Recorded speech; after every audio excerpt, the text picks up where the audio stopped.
आज ओडिशा सरकार तरफ आमर व्यापक भाव में ये अंतर्जातीय योग दिवस को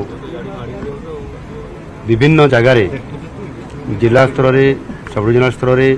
म्युनिसिपालिटी ब्लॉक स्तर में यहाँ व्यापक भाव में आयोजन करा सहित आज मुझे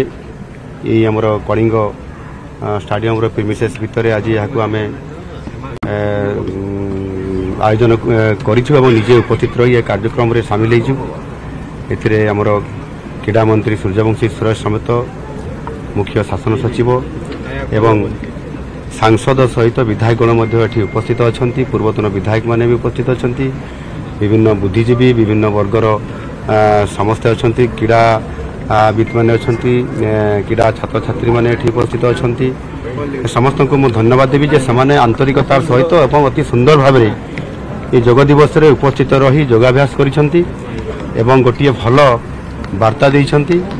नुआ ओडिशा रे नुआ आशा और उद्दीपना नहीं ये जो भव्य दिव्य कार्यक्रम आज करागला निश्चित भाव में नुआ ओडिशा गठन करिबारे एवं सुस्थ ओडिशा गठन करिबारे ये बहुत बड़ आगामी दिन में सहायक हबो। मु आशा करी जे ये जो योग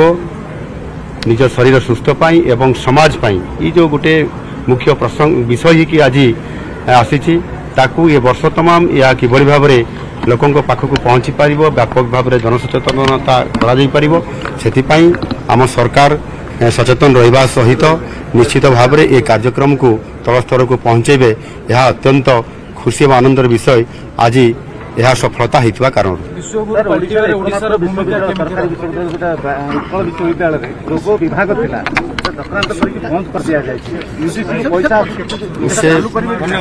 धन्यवाद।